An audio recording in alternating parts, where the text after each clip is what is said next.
Okay. Audio is live, so everybody can hear us talking as this Yes, countdown is going. that would Yeah. be correct. And they're wondering Well, why the hell we're counting down and talking. well, maybe it's because we're bashful. Maybe we don't want anyone who's seeing this countdown to know who we are. That is very true. All right, so while the countdown, I need to get us some background music. But just be aware, we are live. No takebacks. Hey, I did get a Facebook notification. Well, there you go.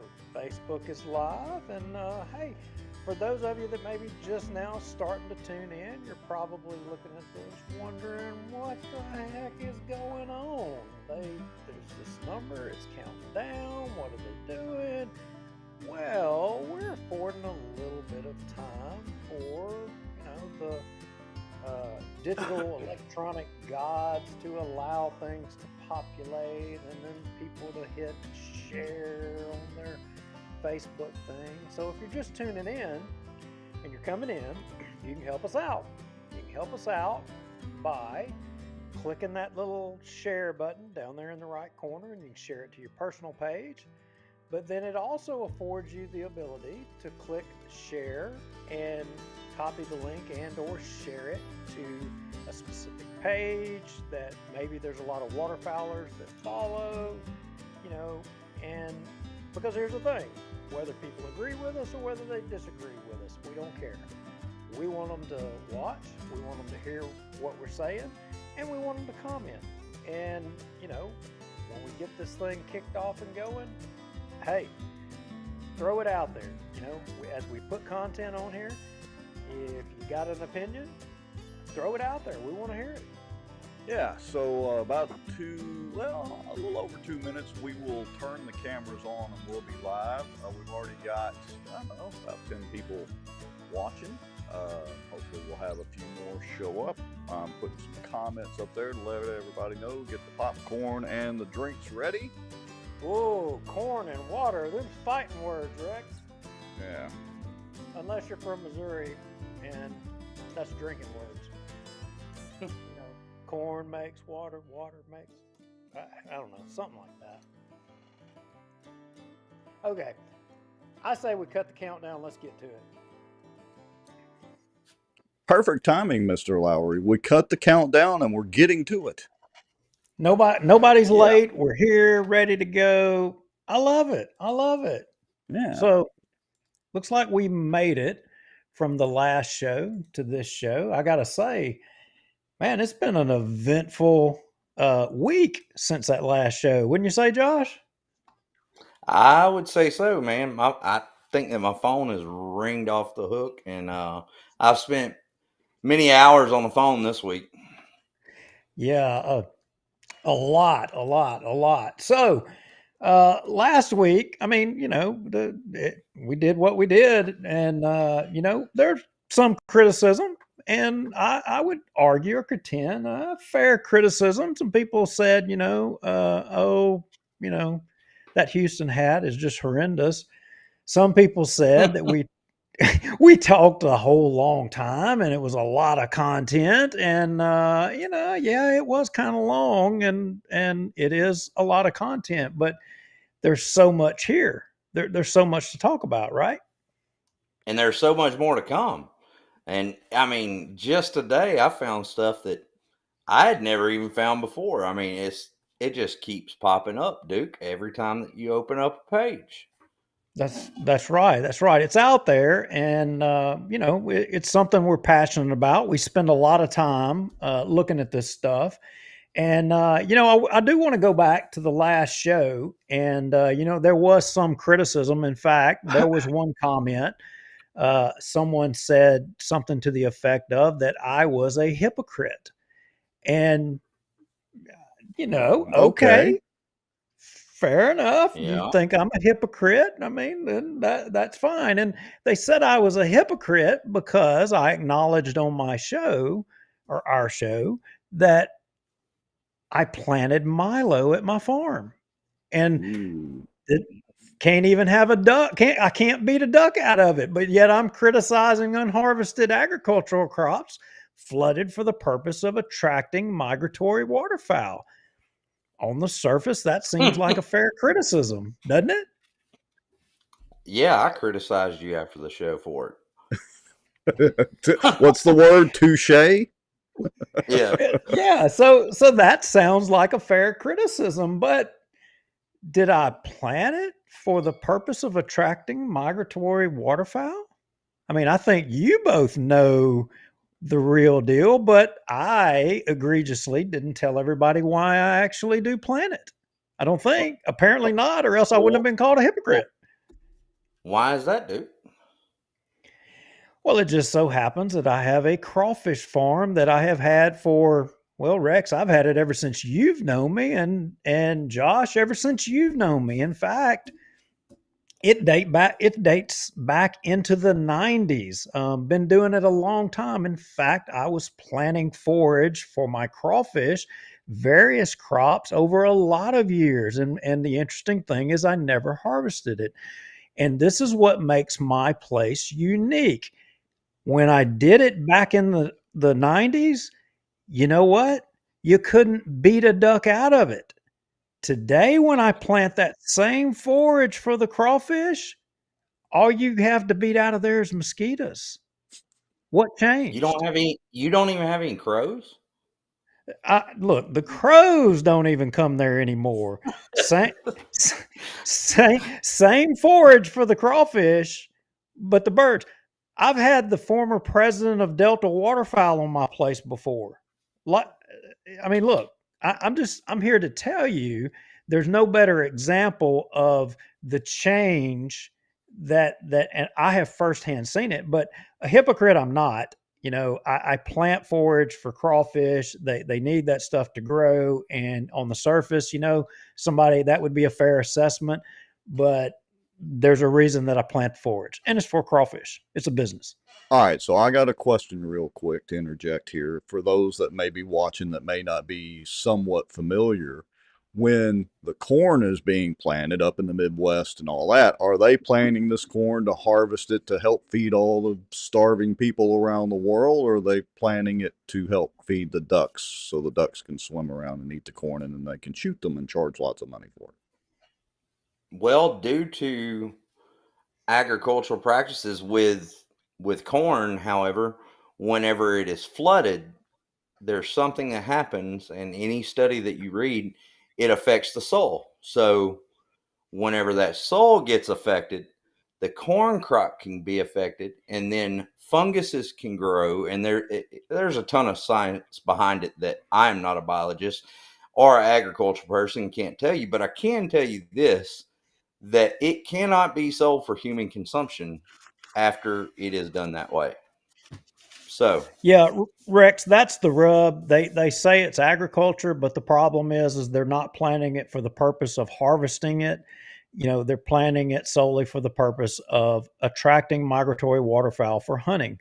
And, you know, they would argue that this is agriculture. Well, it's not agriculture if you don't have an intent to ever harvest it in the first place. And if you have changed the definition of agriculture to say that planting without an intent to harvest it and to attract migratory waterfowl for the purpose of hunting, you know, is agriculture. Therefore, by definition, you have commercialized a natural resource, and that is modern day market hunting. Gotcha. Okay. exactly. Fair enough. It's for agriculture. Wink, wink. I would like to Exactly. point out something though, dude. Even in the law to this day, doesn't the law state that a crop that is harvested outside of the given dates by USDA is then a baited area? Like what they're doing, don't they have to bush hog, disc it under, or get rid of it after season? They can't harvest it because it would be outside of the date. We got to check on that, because if so, I don't there's a think lot of that's the people that's case. baiting. I I don't don't. know. We'd have to read into that. Yeah, I don't think that's the case at all. That may not be true, but I do know that at one time in the past, you know, there was a measurement that they used for percentile of waste grain in a field and to make a determination of whether or not it was baited or not. I've heard some stories about that, and there may be some people in the comments that have knowledge. But we will see. And Jeremiah Powell. So yes, it feeds people because they can use it to feed cattle. Yeah, I would say that that's a good thing, but I ain't seeing a lot of cows running around in these duck holes up there. In fact, I ain't seen the first one. Additionally, there was it was quite a bit. We had some criticism, but there was quite a bit of support for what we were doing. Both publicly and privately for the content and what we were saying. And Josh, you want to touch on a little bit on the support that was both on the record and off the record? I can tell you, man, my phone literally rang off the hook starting Monday morning, and it got to where I was trying to do some work up on the roof at our restaurant that we're building, and which I'm not paying for that with any type of funds from anything, just to clear that up. But you got an apology I saw on Facebook too. Yeah, an apology with they didn't make with an asterisk. Don't be worried, guys. yeah. Well, let me see if I can be mean. But anyway, I couldn't even work up on the roof this week, and that's where I really need to be on the restaurant to get ready to put the sign up there. But my phone literally rang off the hook, and it was support from anywhere at high levels to guys that I didn't even know, even watched us from different states, from we're talking about Atlantic Flyway to Pacific Flyway to Central to Mississippi and all the way up. So it really was a really good week, and we had a lot of good phone conversations, and I'm looking forward to moving up and getting with these guys and talking to them. Yeah, no doubt. All right, so let me cut in for just a second because I just put it in the comments. I want to remind everybody how this show works. Of course, it is live. We do leave all the shows up on Facebook and the YouTube channel. Facebook has a crazy policy they enacted a couple of months ago where they delete live content after 30 days, but everything will stay up on the YouTube channel. But we do encourage comments even if you don't agree. That's part of the brilliance of doing this live, is we get the feedback in the comments. We just ask you to keep it relatively civil and no vulgar language. I mean, you can cuss if you want to, we're all adults, but no vulgar language. All right, so with that said, Duke, take it over again.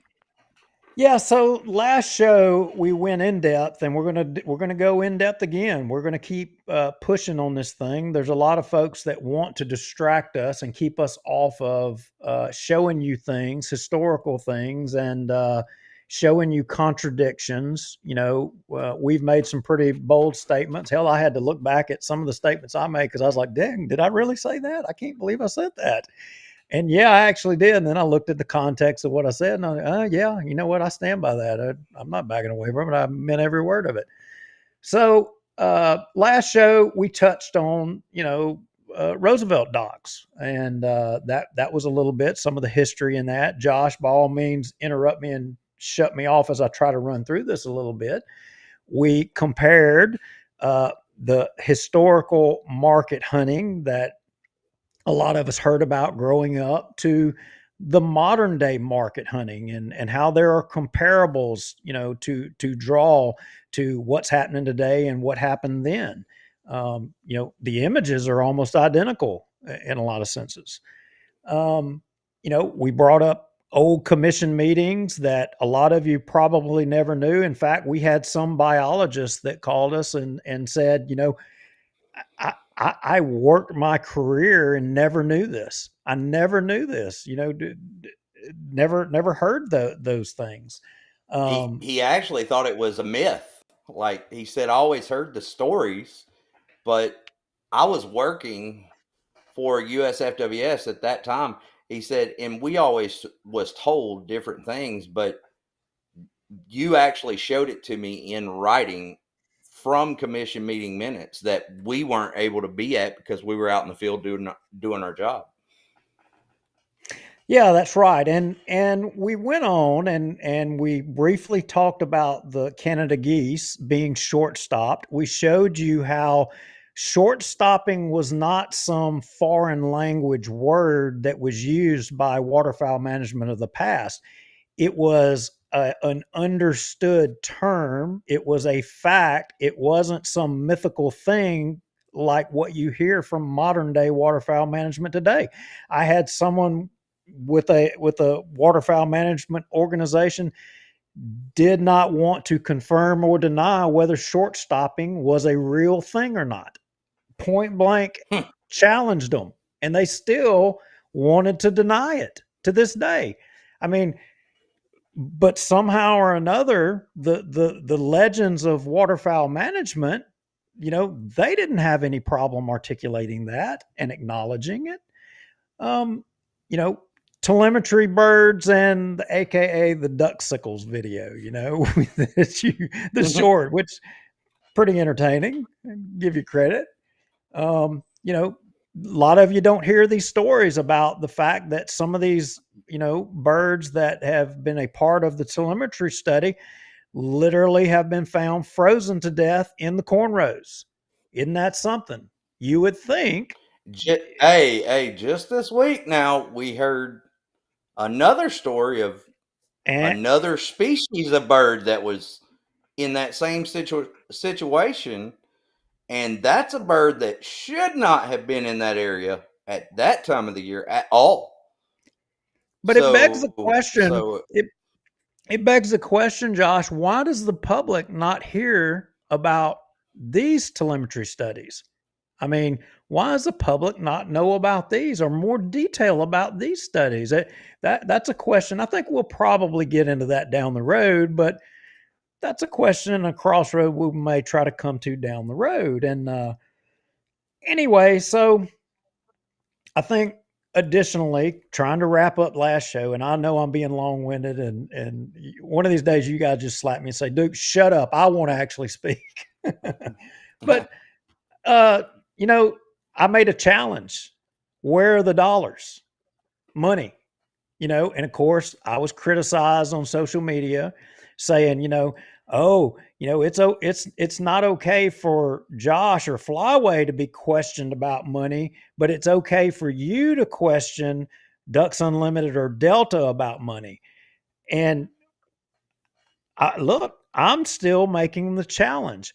I want to see where every dollar that's ever been given and I'll even narrow it down.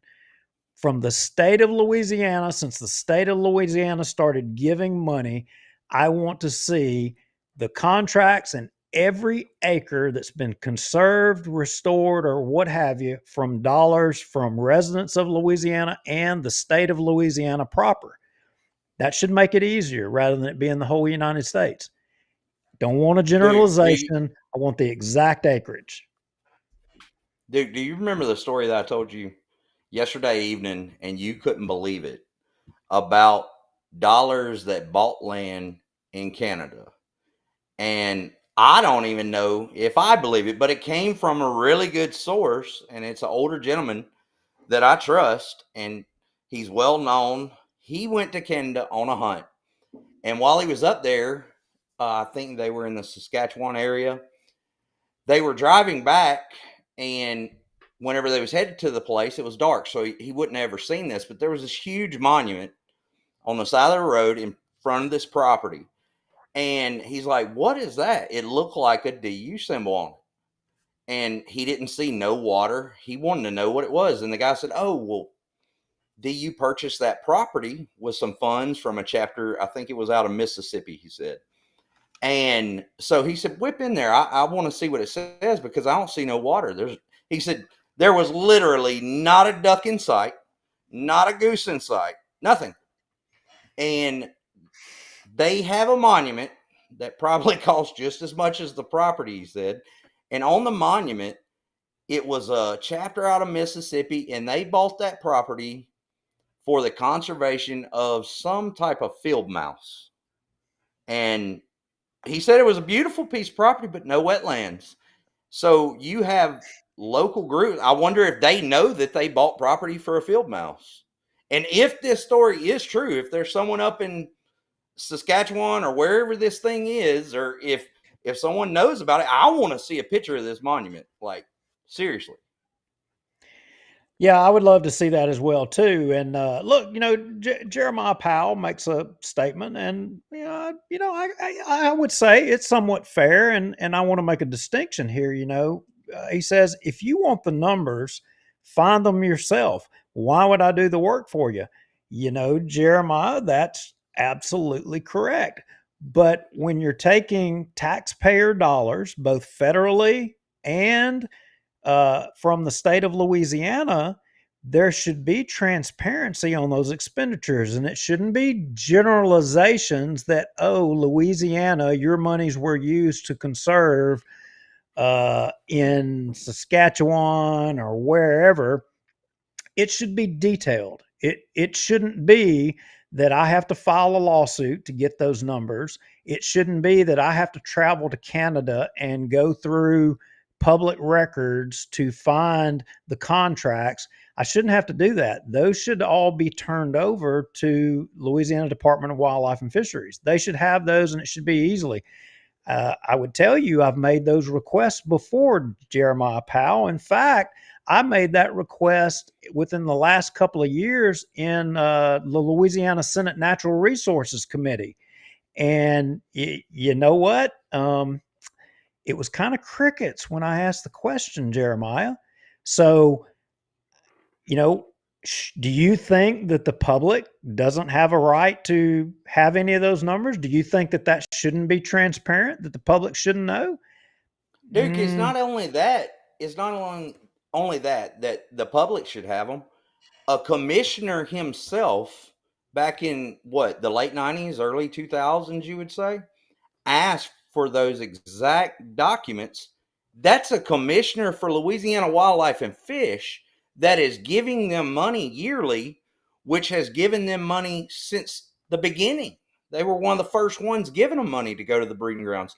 And he asked for it, and they still never provided. Yeah, no worries, Jeremiah. But actually, your statement was a fair statement. I mean, really, it was, or a question whether it was mistook, and I appreciate that comment. But it actually is a fair charge. It's a fair charge to say, well, why don't you just go get it yourself? Well, I have tried in a way, but like Josh was saying, I don't remember the exact year. We may be talking, and this is what Josh was just mentioning, in the year, I'm going to say 2000 to 2004. It was somewhere in that time frame. I spoke at a Louisiana Wildlife and Fisheries Commission meeting, and at that meeting, it was either Commissioner Robert Helm or Fred Miller. I'm pretty sure, if I recall correctly, it was Fred Miller specifically asked for a report from Ducks Unlimited at that time, and he asked exactly what I just articulated. He asked for an accounting, not just for every dollar, but for every penny that the state of Louisiana had ever given Ducks Unlimited that was spent in the prairie potholes up there. And they said at that meeting, it exactly at that time, they said, oh, well, we've already given you that. And he was like, no, you've given me generalizations. I want an exact report. They committed at that meeting to get that report.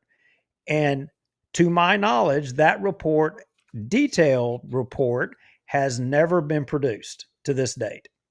Still hasn't. And if anybody's got it, we would love to have it. I seriously want to look at all of that, because I don't feel like enough of our money has been effectively used in the prairie potholes. There's some good work been done, but that's where our biggest problems are. And there's a disparity in where the money is being spent. Now, the priority is not the potholes. The priority is obviously somewhere mid-continent now.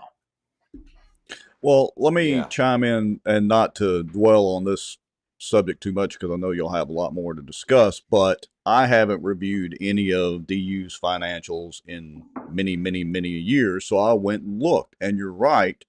The financial statements that they disclose, their annual report that they put out on their website, it's great. It's got great pictures, and it's well done from a marketing standpoint, but it is only the general numbers and all the great things they're doing. I also looked up their Form 990 and all that is available. As a matter of fact, their salaries are astronomical, but that's a whole other issue. Um, and so all that information is available. But again, Duke, like you're saying, it just gives the big picture. It doesn't say specifically how much money is going where. No, Yeah. there is not detail. It's vague delineations of where money is going with, in my opinion, no accountability. If one state gave money and they told that state that your money's being spent in Saskatchewan, and they tell Louisiana your money's being spent in Saskatchewan, well, you know what? I mean, there's no way for you to know whether the monies from these two different states weren't being spent on the same acre. How would you vet that? How do you check that? You have no way to know it. You can't. But anyway, that's off topic. Rex, so Josh and I were talking about that now that we're kind of putting a little bit of information out there. That kind of opens the door a little bit, because we've just, since that last show, there's people reaching out and saying they appreciate what we're doing. We're 100% right. These are not just nobodies. They're saying we're glad you're doing it. They're saying, we're not been in a position to where we can publicly say anything or do anything. Good job, keep it up, or what have you. Well, we know that there's information out there. We know that there's things that's non-public, like what we're talking about. We know that there's data out there, and there's people that want to share things, but they can't, or they're scared. So, Rex, you and I have utilized an asset to be able to enable the public to share information anonymously. So, do you want to take a moment and kind of explain that to everybody? Yeah, so if you look down at the bottom of the screen, you will see the little snippet. Actually, it's under Josh down there. It says the outdoor news at protonmail.com. And so, Duke, you and I, like you said, have another podcast that we do mainly dealing with politics, and we've made use of ProtonMail, which is a freely available, completely anonymous source, email source. And so if you have some information you want to send to us that maybe, for whatever reason, you don't want folks to know who you are, we would encourage you to go to protonmail.com, make your own free anonymous ProtonMail account. Don't put any identifying information in it. And you can send an email to us at the outdoor news at protonmail.com. We do get those. We do read them. And that way we can look into the information, and of course I'll share that, any of them that we get with Josh and of course with you, Duke, and we'll vet that information and take a look at it. But we do encourage that method if you want to kind of stay behind the scenes. Now, Rex, that seems kind of, with today's world, I mean, come on now. Somebody can go create an anonymous ProtonMail account and nobody's going to know who they are. What if they work for the government and they want to be a whistleblower? I mean, you're telling me that the U.S. government ain't going to know who they are? Well, look, I'm not saying it can't be tracked. But the thing about it is, with ProtonMail, is they're based out of Switzerland. They follow Swiss law, not U.S. law, which is completely different. So that's why I say, look, if you're going to do this, make sure you don't put any identifying information in the email, so that, there's no way we would know who was sending it, or could put two and two together. And, look, if you're really paranoid about it for whatever reason, go ahead and, sign up for the VPN service, sign in through a VPN that will help you be more anonymous, and send it. There are ways to pretty much hide from anybody but an absolutely determined resource. You got that right. So where we ended last, we were about to get into a show or video with Dr. Mark Merchant. And, we were going to start getting into a little bit of some old utilization of old data, and that combined with graphs. So, Josh, you want to jump off here on that? So, Dr. Mark is really a very, very intelligent man, and he's taught me a lot just since I've met him, and he knows data like no one else I've ever seen. And so what he did was he took old data that is provided to us by the United States Fish and Wildlife Service through the Mississippi Flyway data book, and he took other state data, refuge data, and we just started compiling it, and he started running samples on them through graphs to see actually he was seeing if I was correct on what I was saying, my assumptions, because he was actually calling to argue with me whenever the first time they reached out to me to tell me, hey, I don't think that you're right. But once we compiled all the data and he ran the numbers, he called me and said, Josh, I never expected to see this. He said, you got to see it. And he started sending me the graphs, and it was something to see, man.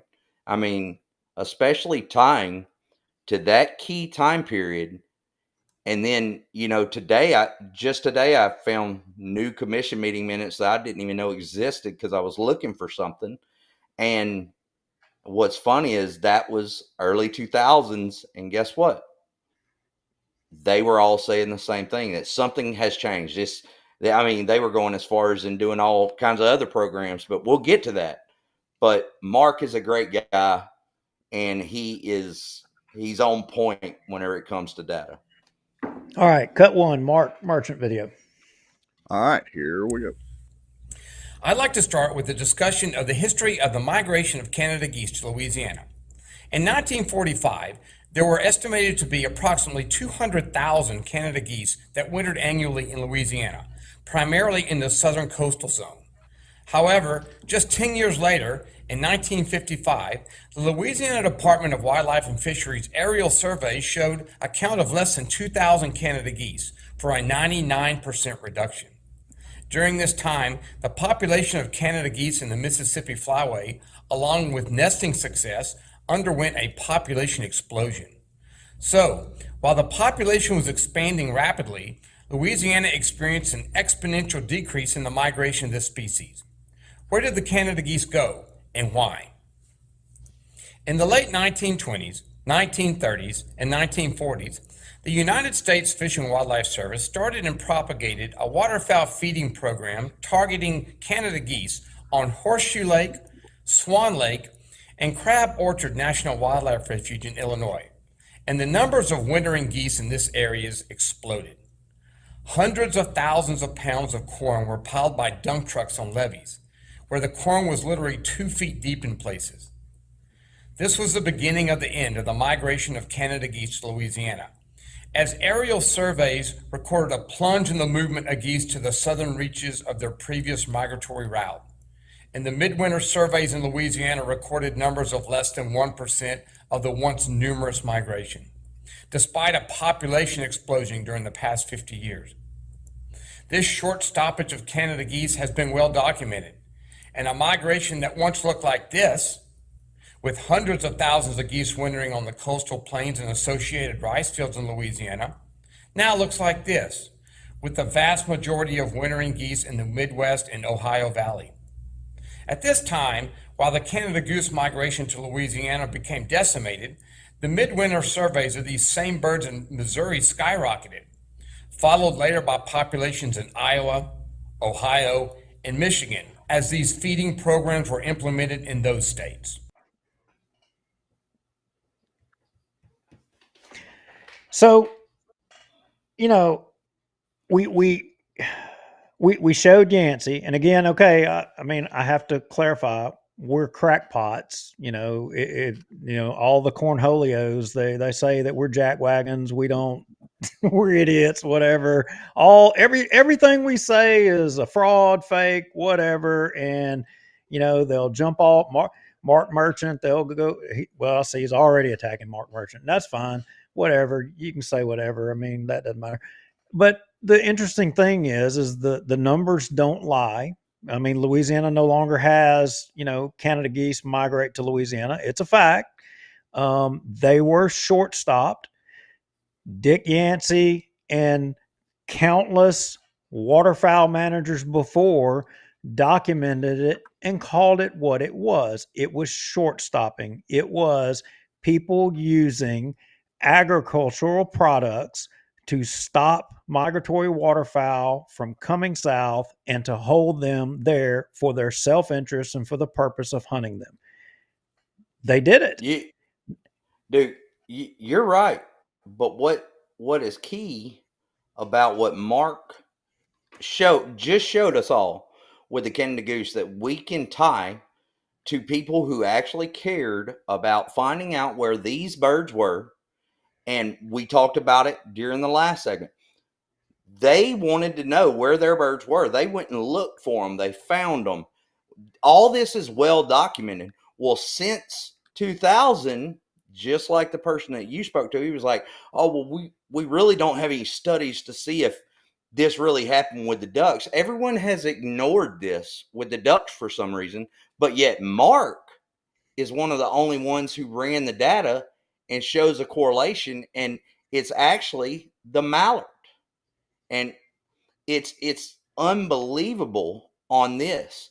He says, Rex, you want to pop that up on the screen? Yep. It's the yep, I'm getting it ready. Got it. So note that from 1955 to 2000, the midwinter mallard surveys in Louisiana are reflective of the North American mallard breeding populations as provided by United States Fish and Wildlife Service. However, from 2000 to present, the mallard migration to Louisiana has been reduced at a rapid rate, as the present mallard migration has been reduced by 95% in just 20 years. During this time, the North American mallard population showed a strong increase from 2005 to 2017, before showing a sharp decline only during very recent years. The same startling trend that was observed for the Canada geese during the 1960s and 70s, as Louisiana lost 100% of thesis migration after the baiting on federal refuges in Missouri. So he correlates all this to the exact years that we all saw the change that we now know laws changed allowing it. And everyone still will argue with him and tell him, oh, you're not correct. You ran the data wrong. You don't know what you're doing. And this man is a professional. But here's the thing. So we're telling folks these stories about this stuff, and why is it that mainstream waterfowl management has not been telling the history of this? Why have they not been telling it? And Jeff Craig says, a good comment. He says, Duke, they were short stopped after they were forced to the coast by wetland drainage. They never They never would have been on the coast had they had habitat between Canada and Louisiana. Well, I mean, Jeff, were they cutting down all of those timbered swamps all over Missouri? Were Canada's just thick all in that crap? Or are you saying that they drained all the flooded cornfields up there at some point? They were shut it down, and then y'all just finally got back to planting flooded, unharvested agricultural crops like y'all have always done. I can see the Indians out there planting, corn now and with buckets, throwing it over a little small beaver dam to get flooded corn. What were they using? Slingshots?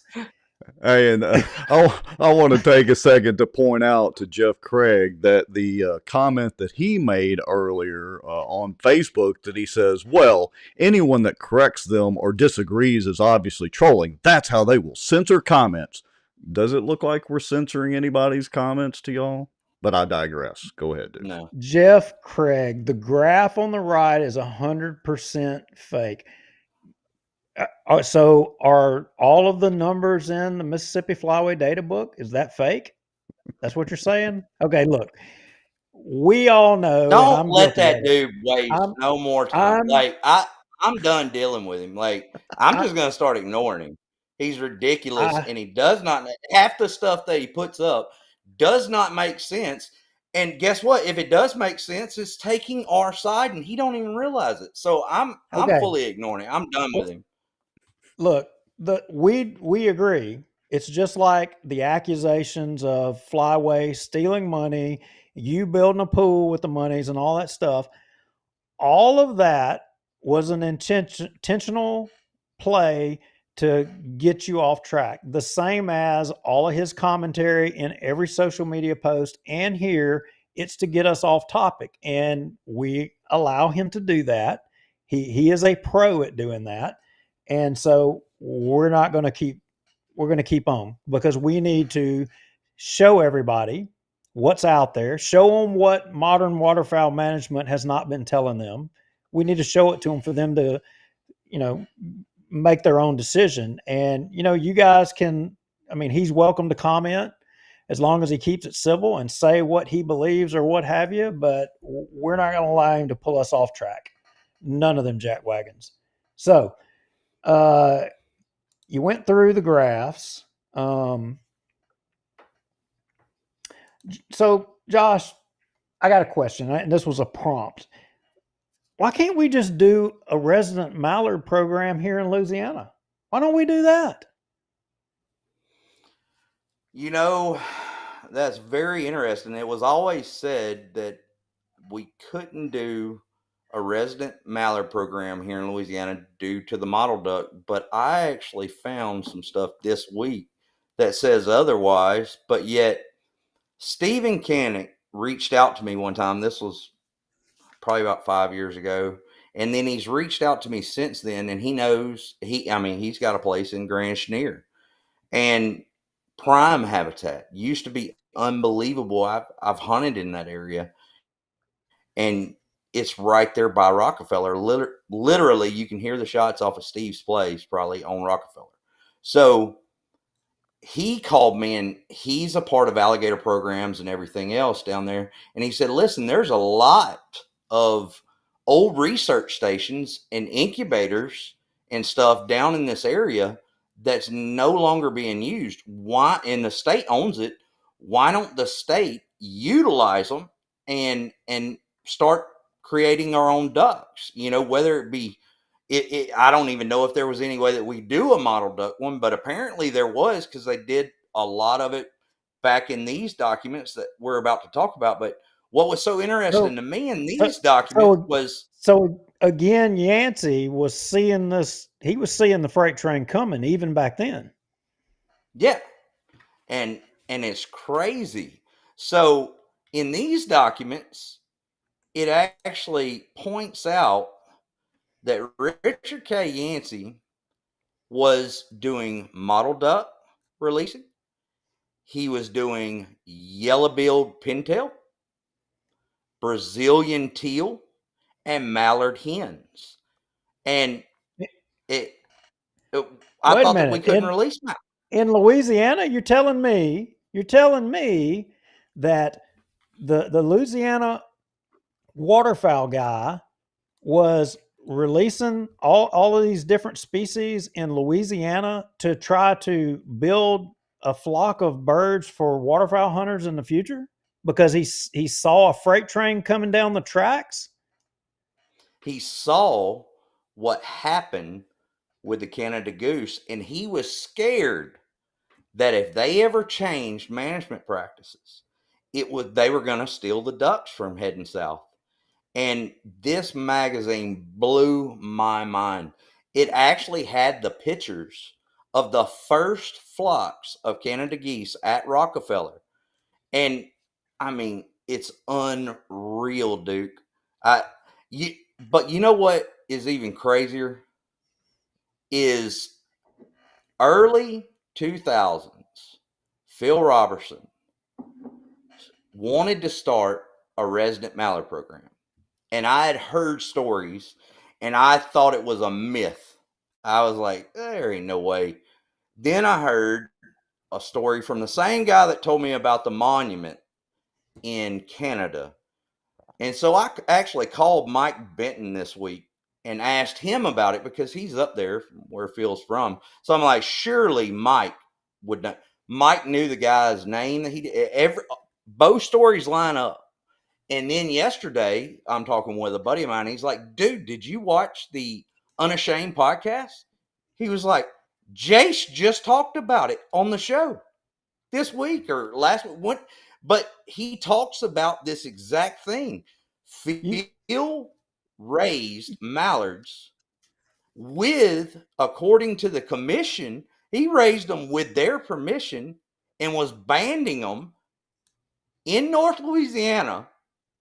And he was doing 500. They allowed him to do up to 2,000, but because he was paying for this entire project out of his own pocket, they were going to do 500 the first year. He was going to release half right at the first of the season, half at the split. And you know, I know a little bit about all this, right? Oh, I know, because you was actually, if you read some of the commission meetings leading up to this, I never looked at a lot of those meetings because I wanted to look back at the past to see all that documents, to see what the laws and all this said. Early 2000, Phil Robertson was a regular at commission meetings. And Duke, you was a regular at commission meetings whenever you was with Delta, helping them explode in Louisiana. That's whenever I joined up forces with them. But he was in those meetings talking about the birds are being short-stopped. He knew that the laws changed, and he was fighting tooth and nail for Louisiana. I mean, he went as far as in paying for this whole program out of his own pocket. But what was so crazy, dude, is Louisiana Wildlife and Fisheries gave him the permission. Jace even said it on his show. He said the governor gave Dad permission to do this program, and then I think it was a couple of weeks or a month before season, the feds and LDWF raid Phil Robertson's property, go into the pen, shoot all the birds, kill them, take them to this other guy that I know's butcher house over there to clean them, to give them to the public. All right. But during this time period, as they're open the gates, or I don't know how it was actually set up, but as they're going in, killing birds or whatever, birds got out. Okay. So apparently I was told there was 20 or 30 by the person I talked to, but Jace was actually there. He said 140 of them got loose. 140 of them got loose. So let's stop right there. And Rex, if you want to take those shots of the commission meeting minutes, and we're posting those, guys. We know the majority of y'all know that we're telling you exactly. But there's some folks in there that are going to say that, oh, they're just making this crap up. There's no truth to it or whatever. Well, we cut you clips out of the commission meetings right there. And what I can tell you as a firsthand witness, having been there at a lot of those meetings back then, I mean, seen it firsthand. I mean, I'm sure the Jeff Craigs of the world were probably in the back row to say that I wasn't there. Okay, I get it there. But, this happened. So clear those commission meeting cuts off of there, Rex, and leave the cut for Phil sitting right there in the front. And this was this was an article in the Louisiana Sportsman in 2005, and I happen to just still have the original. In fact, here, just in case anybody wants to question, that's Yeah, I still have something like that from 2005. I mean, so that should tell you about how driven some people are, unfortunately. But Yeah. you know, the last paragraph in the first column here, y'all may not can read it, but it says, although the commission gave Secretary Dwight Landreneau the authority to okay the release of as many as 2,000, Robertson said he and Franklin were proposing a much smaller 3-year program. They approved them, the 2,000, just like what you said a minute ago, Josh. They approved them 2,000, but they weren't even going to do that. So why is They were it? going to see if it was going to be successful, and But they didn't know. So, but here's my question, and this is the question, and I'm trying to make all of y'all watching this to think. So you got to understand the commission. You've got the commission members that represent different parts of the state, and then you've got the people that actually work for Louisiana Department of Wildlife and Fisheries.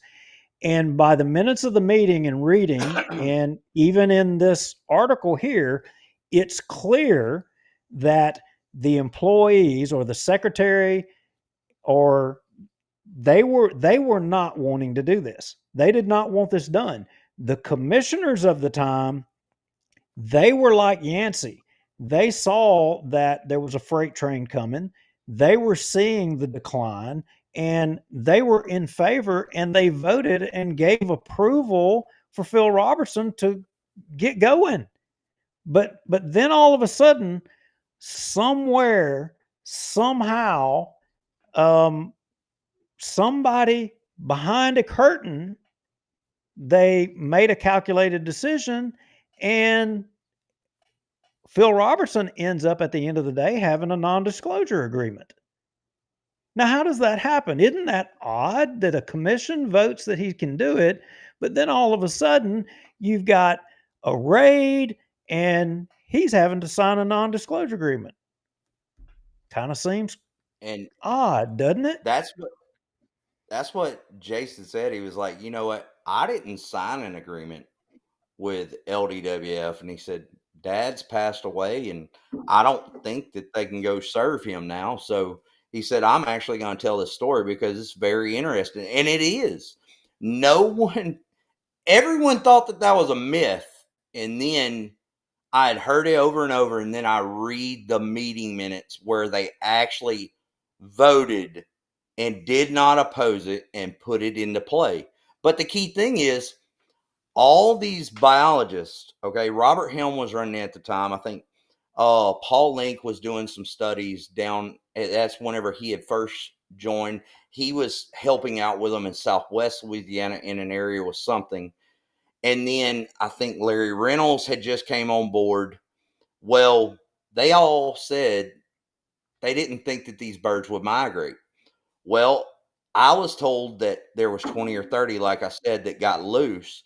Jay said Cut that there 4, was fill 2, Rex. 140.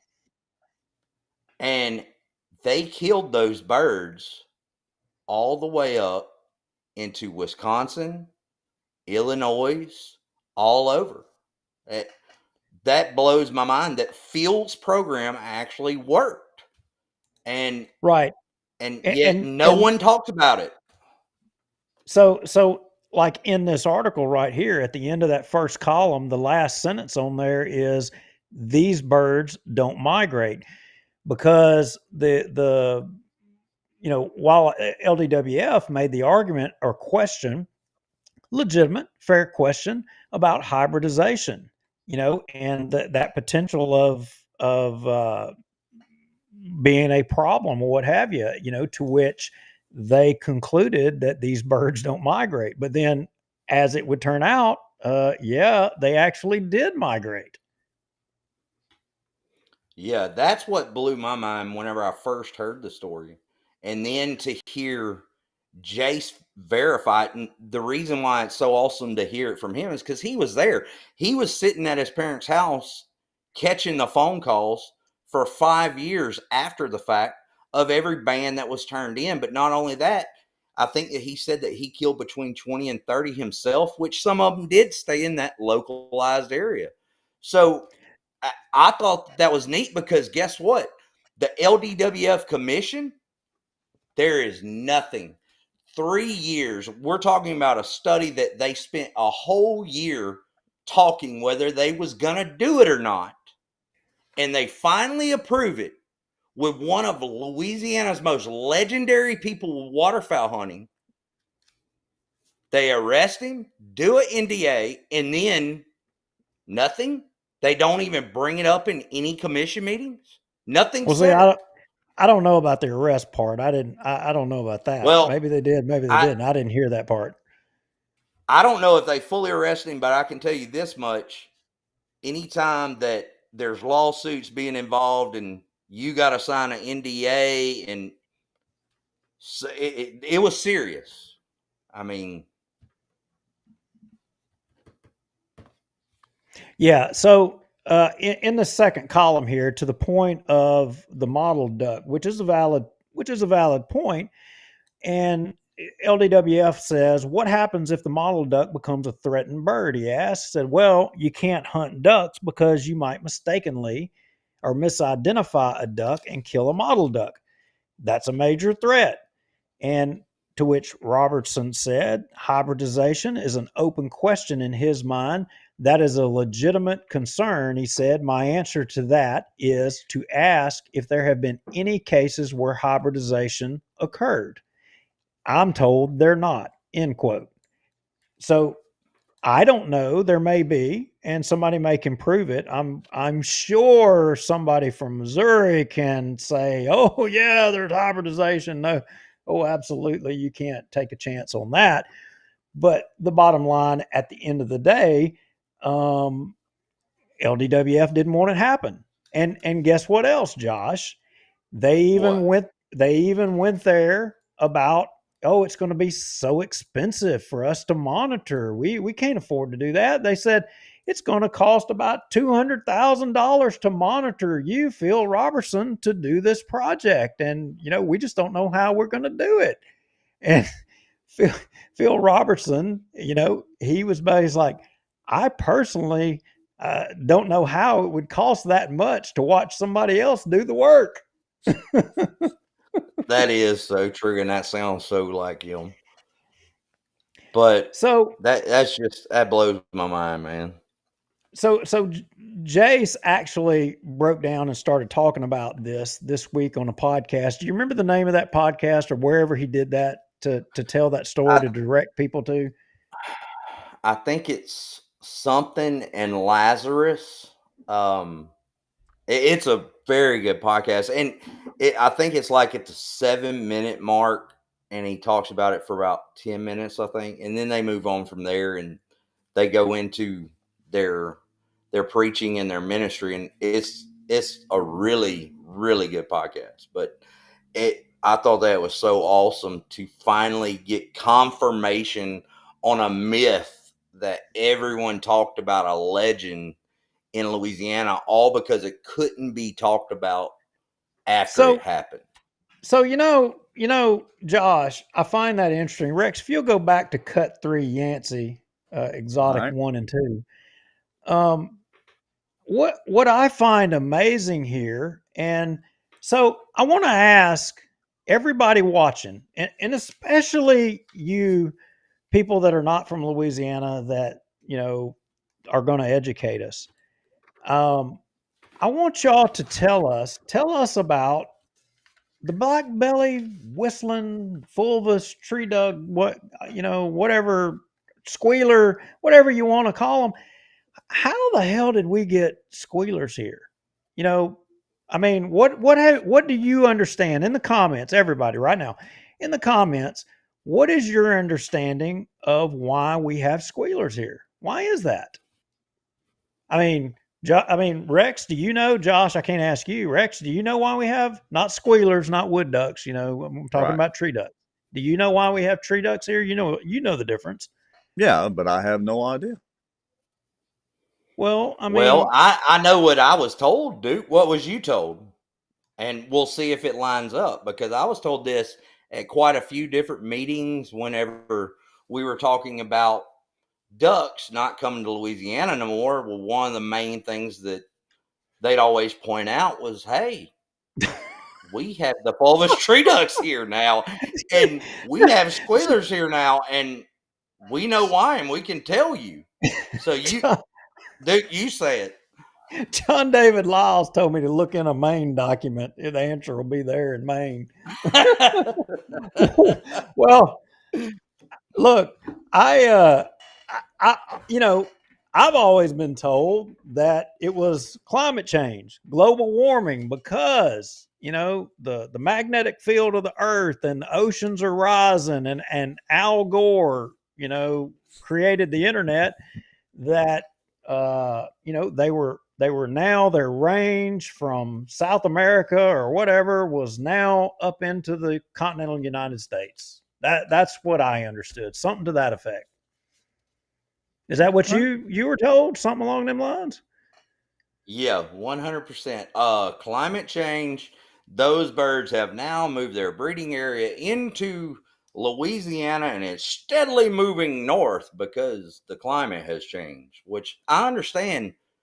Weather goes in cycles. Like, fully understand that. I understand climate has changed some, but what they were saying does not line up with what this document said, and I didn't know any of this until I read this week, and it blew my mind, dude. I can't read it. It's blurry on my screen, but maybe you can read it about the Fulvous tree duck.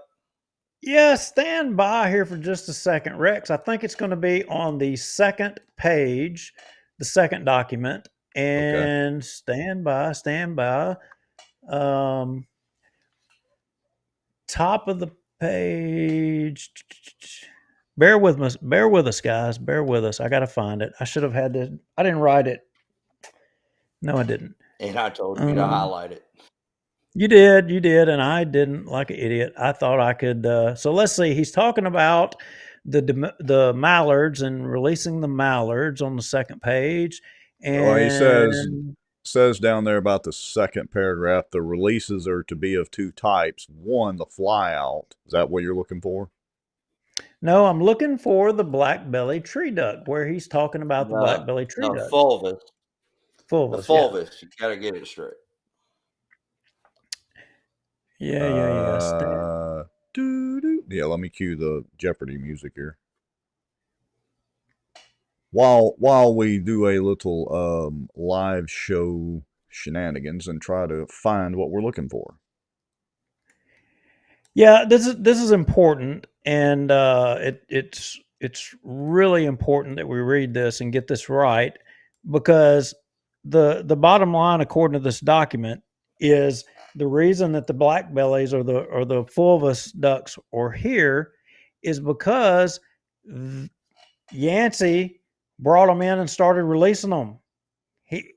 They were the reason they were here. They brought them in crates and raised them and started releasing them as an alternative bird for hunting in the future for Louisiana. And so that means that he knew if they ever started doing what they was doing with the geese and somehow was able to stop the ducks, we would need something to fall back on. And man, I can't read this stuff. Yeah, I'm trying to look at it here. I see where they're talking about the direct release, and the birds have been kept in captivity in the flying pens at Rockefeller since they were obtained in '68. Duke, how about let's move on, because the next subject is still talking about black-bellies. And Rex, if you don't mind, find the paragraph with the Fulvous where it's talking about them. Yeah. So, and that's on those two cuts that we're looking at now, but we can't find it yet. So, all right, let me see if I can find it. Duke. Yeah, go ahead. Let's move on to Governor Landry while he's looking for that.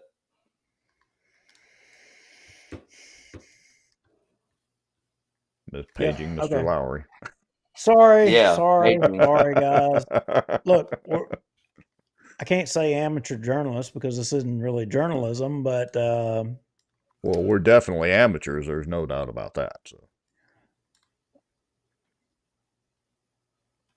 yeah, I'm trying to look for it and see if I can find it. I thought I saw it just a second ago, but let me see if I can find it. This type of release is now being employed with the Fulvous tree duck here on Rockefeller Refuge and has proven very successful. A small non-migratory population of tree ducks has been established here on Grand Chenier area. There we go. Yeah, that's Thank the one I God was you found reading it. earlier. So, and he goes on to talking about it a little bit more. But the point was they brought them in and they released them. That was, Grand Chenier, and that's where it started. so their population got brought in. It was actually successful, kind of like some of the birds that Phil Robertson did with the Mallards. It was successful, yet they kill Phil Robertson's birds, and no one ever hears about this. Then the birds that Yancey was successful with, yeah, you can kill them during season, but during the time period that they're actually here the most, you couldn't hunt them. So now steps are being taken by Governor Landry, and I don't know, where is that at, Duke? I'm sorry, I was squirreling. Horrible host I am in this show. Horrible. Not paying attention, listening. I gotta get back focused.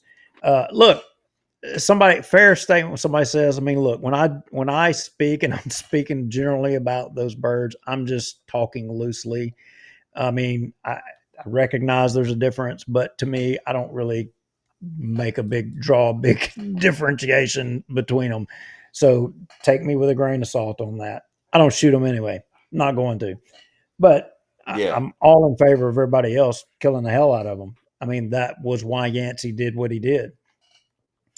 So, Landry, as of August 19th, 2024, he had Secretary Madison Sheehan and Rex. You and I interviewed Secretary Sheehan on this, show here. I don't remember how long ago it was, but when she first got the appointment, and we addressed the fact there were people that had questions about whether or not she should be or shouldn't be. I mean, valid questions. But as you can see here, they made a request to, get the government to allow there to be a seizing. And, I honestly don't know the outcome or what have you, but this is a long time coming. And this was ultimately as a result of Yancey. And it was a result of Yancey seeing what was going to happen up the Flyway. And I would go ahead and say, seeing what was happening to waterfowl management. I mean, he saw it. Yeah, he definitely did. Yeah, and just as a reminder, you're right, Duke. I think it was almost a year ago when we interviewed Madison Sheehan. I think it was show number 13, because that actually popped up in the Facebook memories today, of all things. Yeah, and to this point, what is interesting, I'll share a personal note, and I have the emails from quite a few years ago. I mean, they would have been over 20 years ago. I was emailing the state waterfowl coordinator regarding these waterfowl and trying to get us a season to shoot these birds back then. And the waterfowl coordinator at that time, he was rebuffing me and pushing me off, and actually, and I would have to go back and find it, but I'm pretty sure that I have an email where he was denying the reports I was giving of the quantity of these birds scattered around Northwest Louisiana. I mean, because they were everywhere, and now there's. I mean, I would contend there's more of an established population of those than any other species of waterfowl here now. Yeah. Now, Well, what's crazy about them is just like you said earlier, that the whole reasoning behind us not being able to shoot them, the waterfowl study leader swore that everyone was gonna mistake them for a mottled duck. And if yeah. you've ever hunted or been in the marsh in Louisiana or rice fields or anything, if you can't tell the difference between a mottled duck and a fulvous or a black-bellied, you don't need to be hunting. Like, seriously. Now I look. think that Look, Josh, you're getting carried away here. Now we are trying to be an informative show, and we're trying to help our fellow waterfowl hunters out here. So, we can't just assume that people don't know the difference between a mottled duck and, a whistling duck or tree duck or black-bellied duck or squealer, whatever you want to call every species of crazy, wild, kooky duck, whatever y'all want. All play the video, Rex. Okay, here Let's we show go. everybody. Do you look at these? Tell me what you think.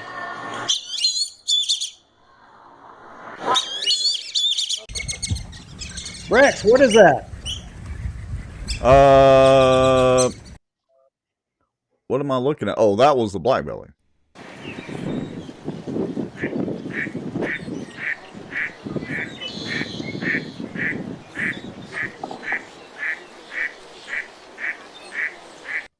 all right, so you've got one that looks like a freaking pterodactyl coming at you. I'm not gonna lie, they taste good. They're great in gumbo. Like, there's been a lot of people win competitions of them. You got one that is whistling like crazy and literally looks like a pterodactyl coming at you.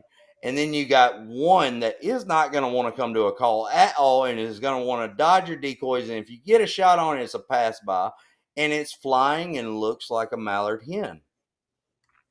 So if you can't tell the difference in that pterodactyl and that mottled duck, we got problems. And that's what I told the waterfowl study leader.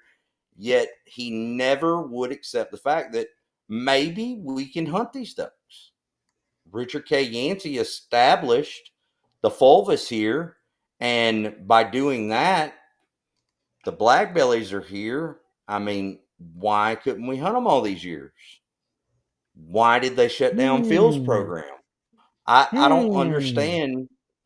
I don't understand why they keep shutting down all these programs and not talking about any of it.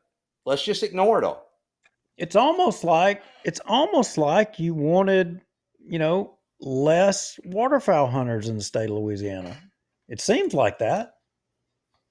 But I don't know. look, I'm just trying to maintain our quack job tinfoil hat conspiracy theorists. I mean, we've lost roughly 130,000 hunters in the state of Louisiana, and no one is screaming at the top of their lungs. No, Knowing it's like everybody's happy and content. I mean, it's like, that's all good. It's okay. But hey, look, I'm not going to keep harping on that. So tell me something, Josh. We were talking and you were telling me something about some biannual magazine from the commission way back when, and something about numbers of acres of marsh and something like that. What was going on? And I think we might even have a cut or a clip of this, a cut 7, right? Yeah. What's going on here? So in that same 1969 biannual, what I found, and I'll read it for you right here. The 4 million acres of coastal marshland in Louisiana provides wintering habitat for approximately 5 million ducks and 450,000 blue and snow geese. Wait a minute. Hold up a second. You just said the 4 million acres of coastal marshland. You just said the 4 million acres. Well, Yep. that's making the wheels in my brain spin a little bit. Huh. So Why? well, I mean, look, there's all this talk about coastal erosion and wetland habitat loss and how much we've lost, and that's a part of why we don't have waterfowl migrating to Louisiana. In fact, it's probably, oh yeah, remember global warming that brought the whistling ducks here. Um, it's probably one of the leading indicators of why we don't have mallards or lost 90%, and our Canadas. And remember, and our Canadas too. We lost all our Canadas because of all of the habitat that we've lost and stuff, and we don't have anymore. But yet, right here in 1969, they're saying we had 4 million acres of coastal marshland. That's an interesting statistic. And it makes me think about statistics of how many acres of marshland we have today. Yeah, and Duke, I agree. Coastal erosion happens. I agree.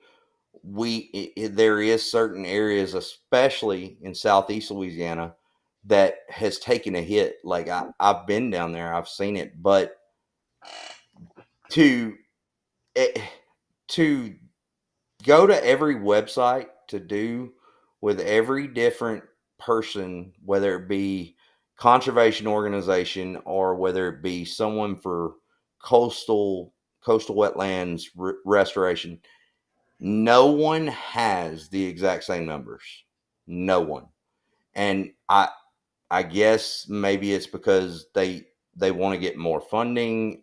I agree we have lost some, but I think the lowest number that I found is that we're at 2.5 million acres on one website, and then one website says that we're at 3.8 million acres. I don't understand it, but either way, I'd say 50 or 60% say that we're at 3.5 million acres, Duke.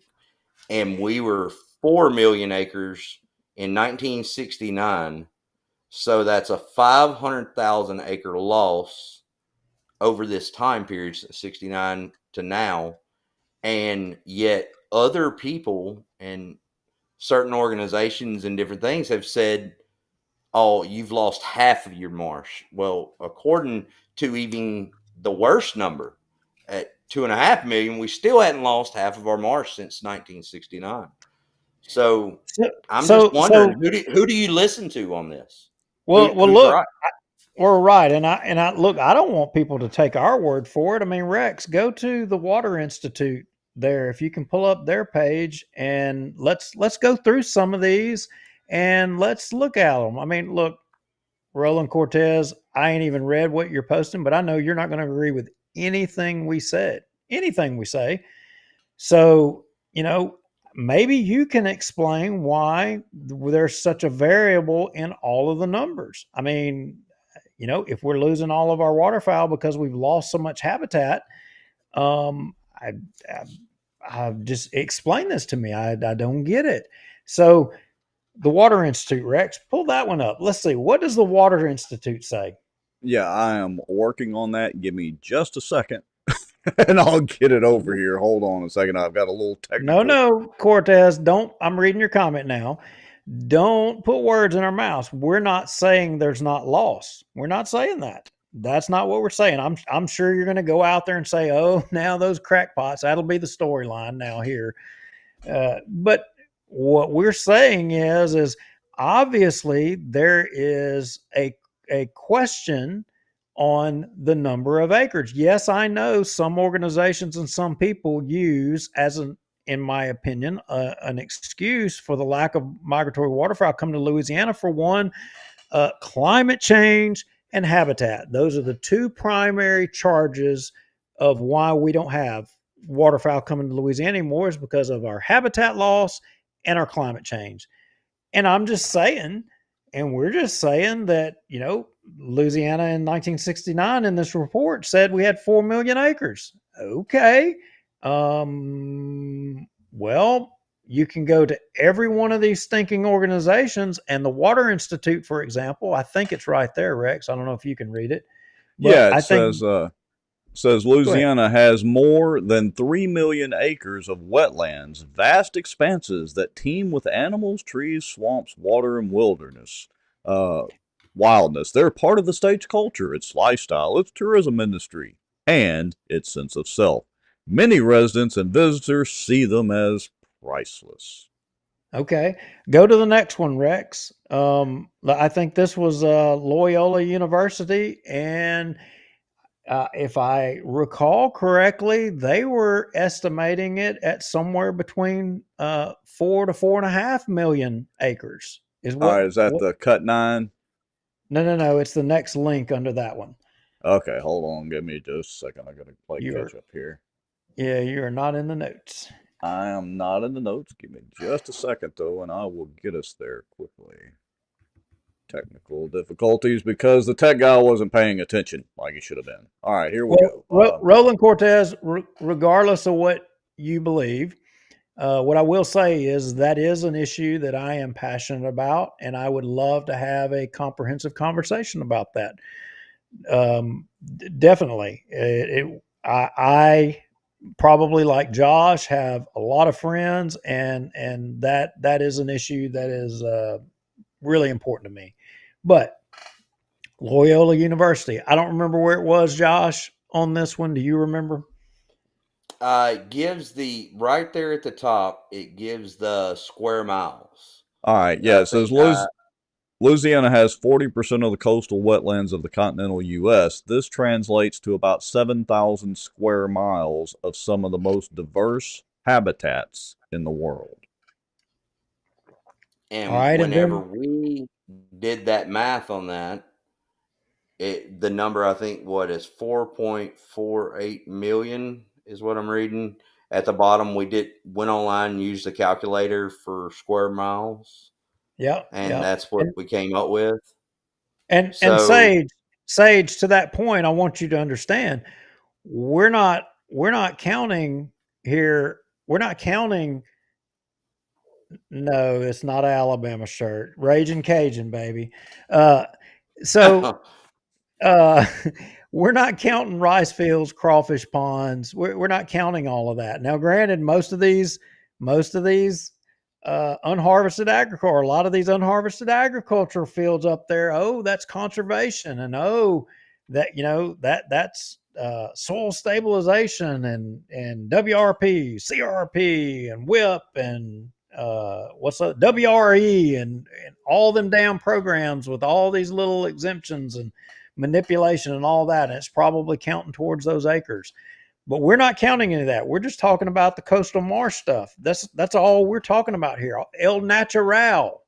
And the next link, Rex, we got, Fish and Wildlife Service, U.S. Fish and Wildlife Service. And in this one, they had an interesting number in there. From 1932 to 2000, they said we lost 1.2 million acres. Now think about that. From 32 to 2000, we lost 1.2. And I can't remember where it's at in there, Rex, but they give a number before that. The interesting thing about that is we didn't start seeing our population decline kind of really until shortly after, and we make the causal connection to the amendments of the Farm Bill and the baiting regulations regarding unharvested agricultural crops being flooded. But the point of the matter is we had already, prior to, according to this statistic, we had already lost 1.2 million of our acres. So of our coastal marsh.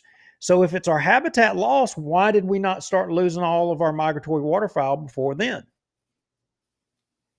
Yeah. That's my point. And by all means, I mean, how could we go addressing or trying to address this issue without quoting Ducks Unlimited? I mean, we got to see what they got to say about it, right? Yeah. That's only fair. Well, ask and ye shall receive. Because it's such a large scale problem and the magnitude of our wetland loss. Is that it? And what we've lost over the last several decades. No. It's such a large scale that it takes more than. Say But that your again. timing, no, but your timing may be perfect. No,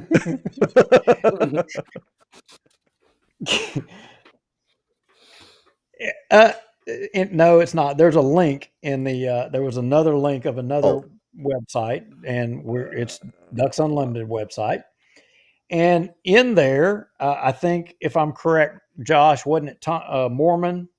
And yeah, it was Tom Mormon. It's 2006, and it's And then Tom Mormon, and he's talking about 1996. It's in the notes. So. yeah, and so what he was saying was that this was wrote in 2006, and he's saying that a century ago, so we're talking about 1996, we had lost 1 million of our total of 3.1 million acres. We lost 1 million of our 3.1 million acres. So he's saying that we only have 2.1 million acres in 2006. Dude, let me ask you something here. If the worst case scenario numbers that they're putting out of a football field a day, if we were at 2.1 in 2006, where would we be at right now? Like, that's a large landmass. And I know that I've spent a lot of time in the marsh, but again, I know, and Roland Cortez, like me and you are buddies. We've spoke about it. I spent a lot of time in Southeast Louisiana. I spent 2 years over there in Golden Meadow with Dobie Berg, and been to Grand Isle, Fouchon, you name it.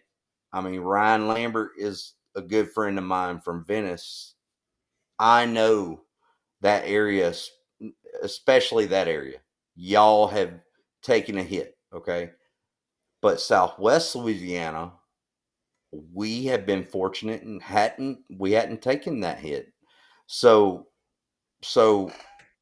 our question here is, Roland, is not that we haven't taken any losses. It's the fact that no one's numbers line up. That is what we are talking about. That we want to see the real data to tie this, to be able to tie it into everything that we're talking about, because stuff isn't adding up with habitat loss, or habitat loss, period. So that's what we're talking about. You agree, Duke? Yeah, and the thing is we're going to go into a little deeper, because that's the charges. The charges is the problem with Louisiana is climate change, habitat loss, and agricultural practice. I don't think anybody would disagree on the agricultural practices. Now, we disagree on what particular parts of the agricultural practices are having the effect. And a lot of people out there that disagree with us, they will never ever agree with the part of the legal baiting is having an effect. And they can't prove that it's not, and there's not the science to prove that it is, except that we can show a correlation to those changes and waterfowl distribution changing. We can show that. But the next question for everybody is why has waterfowl management not intensively studied and provided that answer to this point? They've not provided it because I think they already know the answer. And probably what they would probably like 10, 20, or 30 more years to lay around and study the issue and then get back to us. Well, we've had 25 years and it sucks in Louisiana. And, some of you don't believe it, but there's good people in Missouri. There's good people in Tennessee, Illinois. And Kansas. There's good people up there. But there's a lot of you wouldn't piss on us if you were on fire. You have said, quote, you don't care if another duck ever comes to Louisiana again. And you know what? That's fine for you to be. you are, if you're one of those people, you are by definition what was described as a slob hunter. That's what you are. You don't care about the resource and you don't care about what's right. I mean, you're cared about yourself, your own self-interest. So, Dude, with that being you said, need to let them know you're not just saying they're a slob hunter because you think that. That is what United States Fish and Wildlife said in a document that we will be providing to them once we get to that error.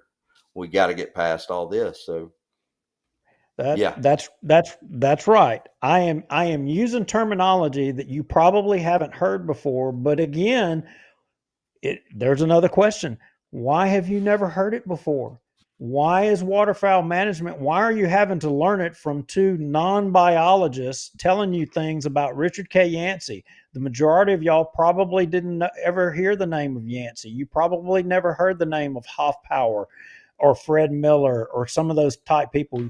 You know, you probably don't even know who any of those cats are. But the point is you should have, and we can show you contradictions right now, other contradictions of what today here recently even Louisiana Wildlife and Fisheries is putting out about the reasons some waterfowl have done one thing, but there's documented evidence from waterfowl biologists, but that the reasons they're saying are not the reasons that are being said today. We can prove it. Yeah. We can show you in black and white. You don't have to take our word for it. You know, dude, there was another interesting thing that I found, and I'm sure a lot of guys that are watching this right now are going to find it interesting. And it was in that 1969 commission article, the magazine. And what y'all got to remember is the LDWF still puts out reports or biennials, whatever. But dude, am I wrong? Those articles are like what, 2 pages, maybe, or 3 pages, whatever. This was a freaking 158 or 160 page. Started off opening page is the governor talking about how much he appreciates the resources, and he gives this long, great speech in it. So then you go to the next page, and it's the commissioner, and then they go through every single resource in Louisiana, and I'm talking about from crawfish to I found out that Louisiana has a lake with walleye in it. Like I never knew that. They stopped you know them that, during Rex? 1969. Well, no, I'm sure the walleye didn't live very long, but it's kind of like using trout. That's a whole other conversation. I asked Don DeBute about it 2 days ago whenever I found this, and I asked him if he knew about it, and because he hosts the Don DeBute show out of New Orleans or whatever, and he said yes. He said actually people have caught them, and I was like, you got to be kidding me, man! I didn't know that.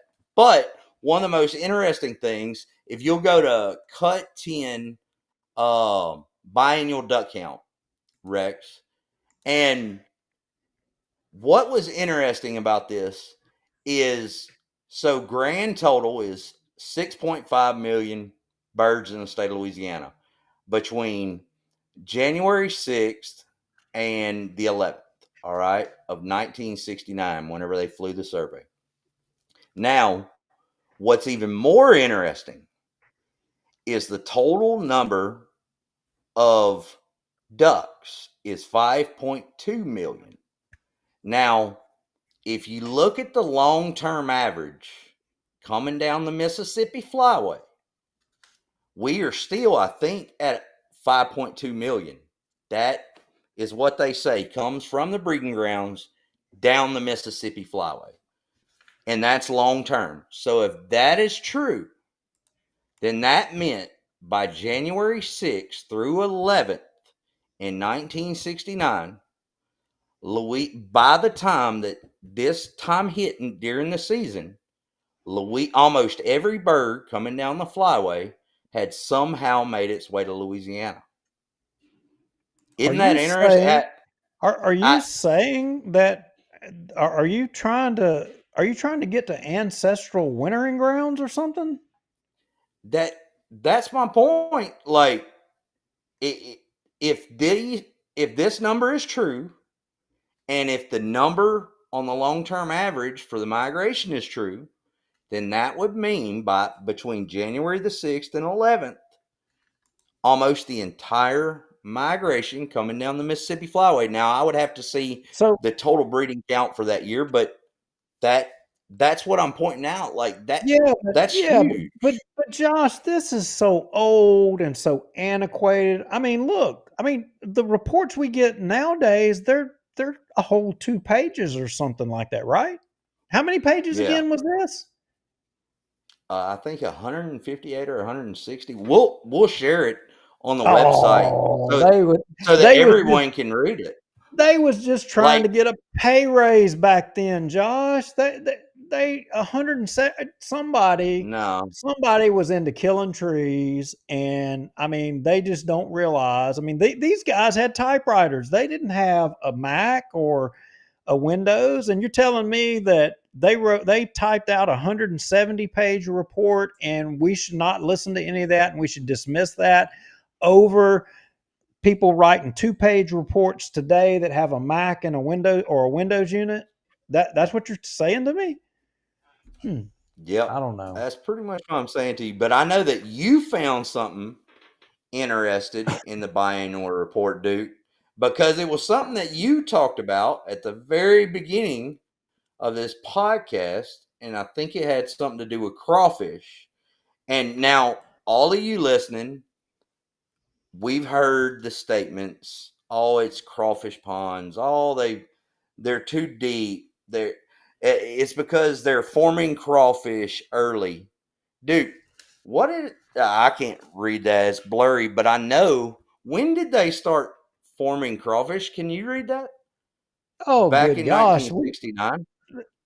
Look, no, crawfish goes back to the Acadians coming here. Everybody from Louisiana knows that history. If you're not from Louisiana, you don't know that, which is why if you're not from Louisiana, you'd make the mistake and articulate false information or be ignorant on the subject. But, recently it was said, something to the effect of about December, January, crawfishing and something other, whatever. Interestingly, in this, they're talking about how we're crawfishing in November. So if we're crawfishing in November, and if crawfishing is adversely affecting waterfowl, and if they were suggesting, I'm not sure that's exactly what they were doing, but if they're suggesting that the crawfishing activities are disturbing the waterfowl, this report shows we were doing it in November. So and still wintering 5.2 million ducks in Louisiana. So I don't understand it, dude. Like there's back and forth on this, and I honestly would have almost believed them, because I can remember as a kid I was like, we didn't really eat crawfish until maybe early January.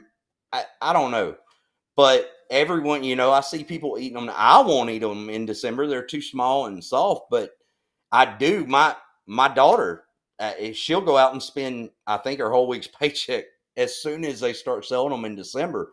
But the fact is, we've been told, oh, y'all are forming crawfish way earlier than you used to, and they're running them out of there. Well, that's not the case. Like, according to that is not the case. They were forming way earlier. Listen, I can go and find. I have video from me crawfishing, and I should have had it for the show to prove to show to some of these people that want to attack me and stop what we're doing and denigrate us.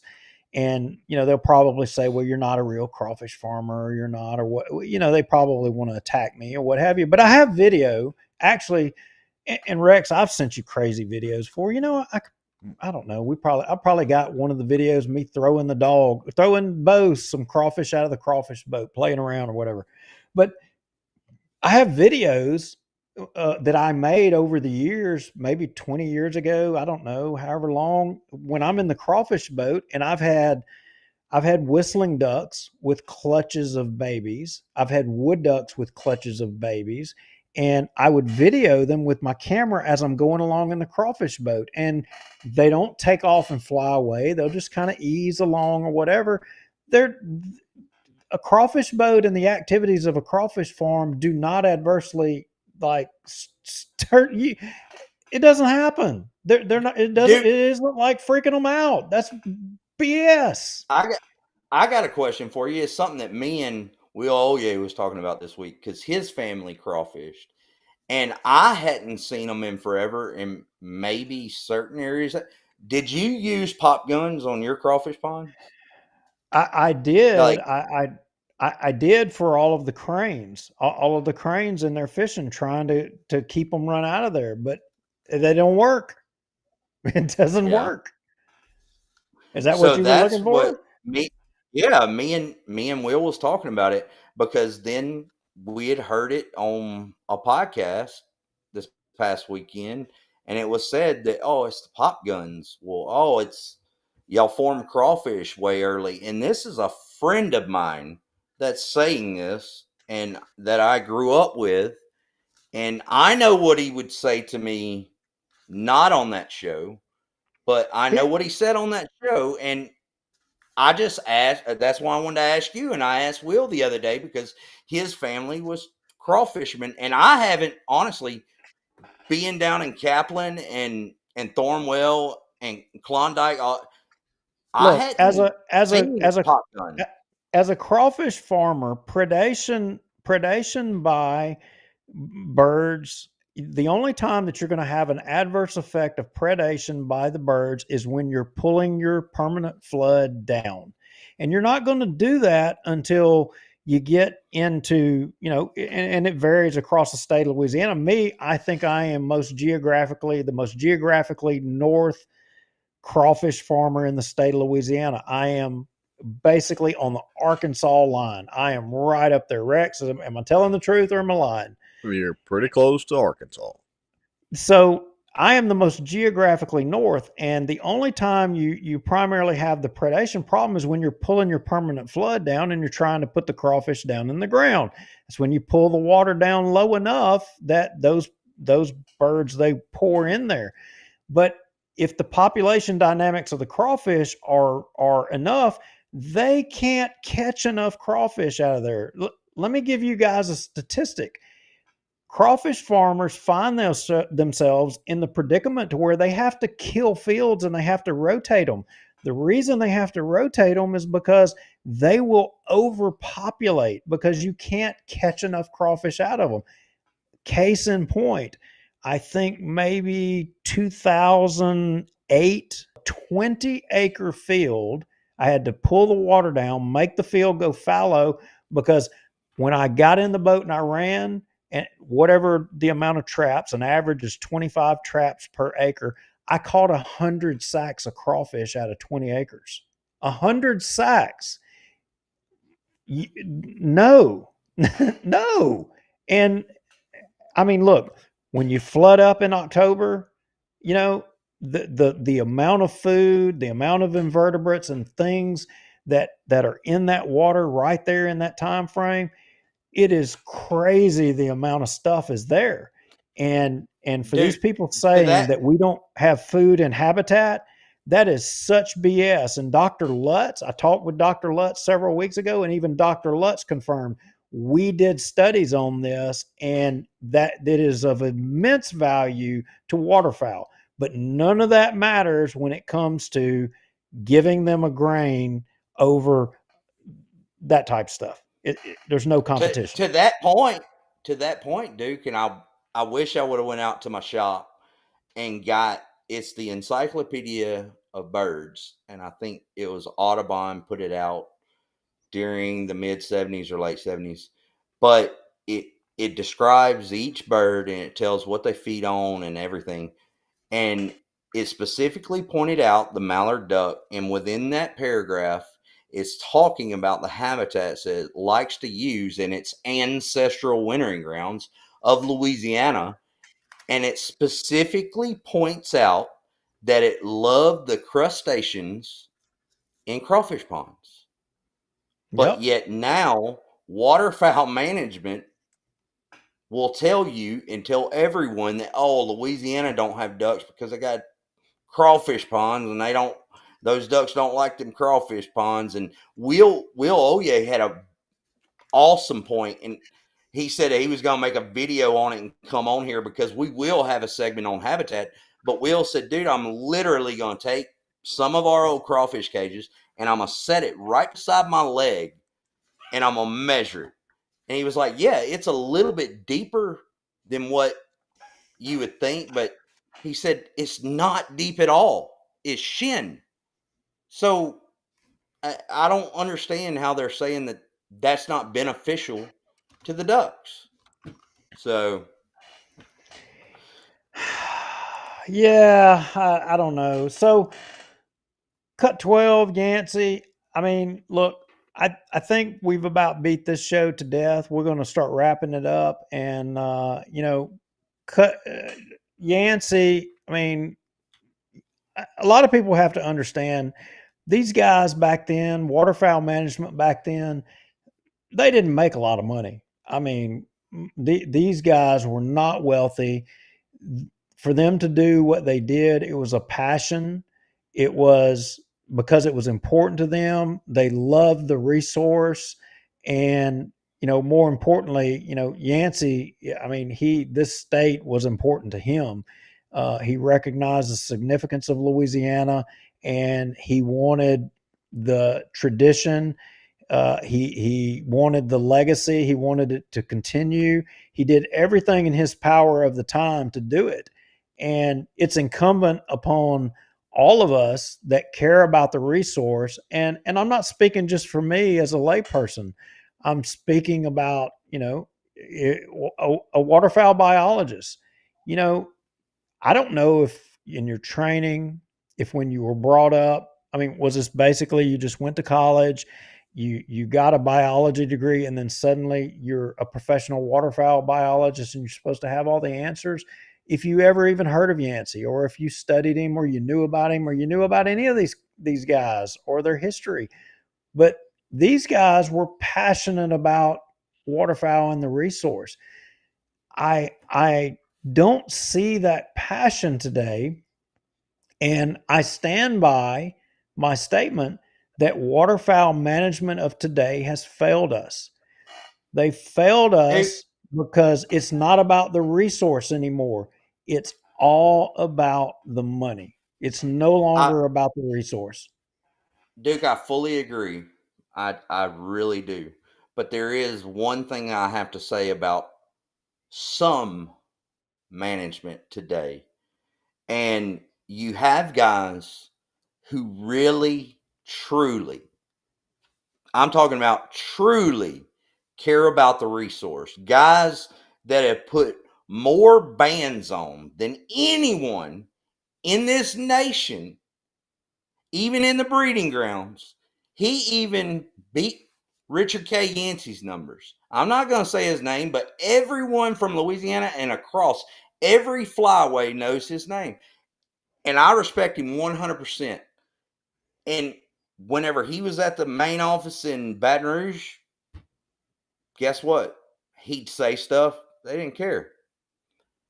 He got moved to Rockefeller, and he's still working there. And that dude does awesome things. And there's people like him, but why is it that he can't really show all his data and put it all out there and help this situation? Why is it that Bradley Cohen up in Tennessee, that people just, oh, well, anything that is slightly putting something out gets shut down? And I don't know why. And then you have the ones that could actually, the ones that aren't government, are not state guys, okay? The nonprofit guys, in which I know a lot of them, you know a lot of them. Why are they not saying anything? Why have they not okay, so they were tasked in these meetings that I read that Phil Robertson was in the early 2000s, all these guys were tasked to find out why the ducks were not coming to Louisiana anymore whenever Phil was screaming at the top of his lungs. And yet not one of them, they tell us just the other day, there's no studies. Well, why hadn't you done studies? So I respect Richard K. Yancey, and there is a lot of biologists that I respect now. What I don't respect is how they can't actually come forward and do what they need to do to make this right and to help. Because at the end of the day, we can talk about hunting all that we want. We can talk about migration. At the end of the day, the breeding population is on a decline, a bad decline. And we got to do something about it, or either we're all talking about ducks for nothing. And that man on the screen had a backbone, and that's what we got to have back in waterfowl management today. And I'm sure that you agree, dude. And I'm sure that everyone that's watching this podcast agrees, because we all have seen it.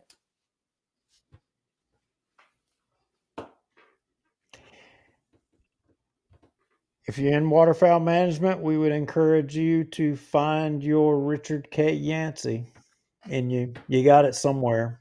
Find it and use it. That's all I got for tonight. And thank everybody for watching. And we will be back next Thursday night with another show. We're going to bring you more history. I mean, we're not done. We're going to continue to pour the history on. And look, you don't agree with the history and you say the history's wrong. Well, that's fine. Go ahead, create your own history. Be a part of woke waterfowl management, or you can look at the people that came before us and you can learn from it. It's your choice. Stick your head in the sand or not. And with that, I'm out of here. I don't know about you guys. Hey, Duke. Just a quick reminder to everyone, the Proton email is right up underneath me on the screen.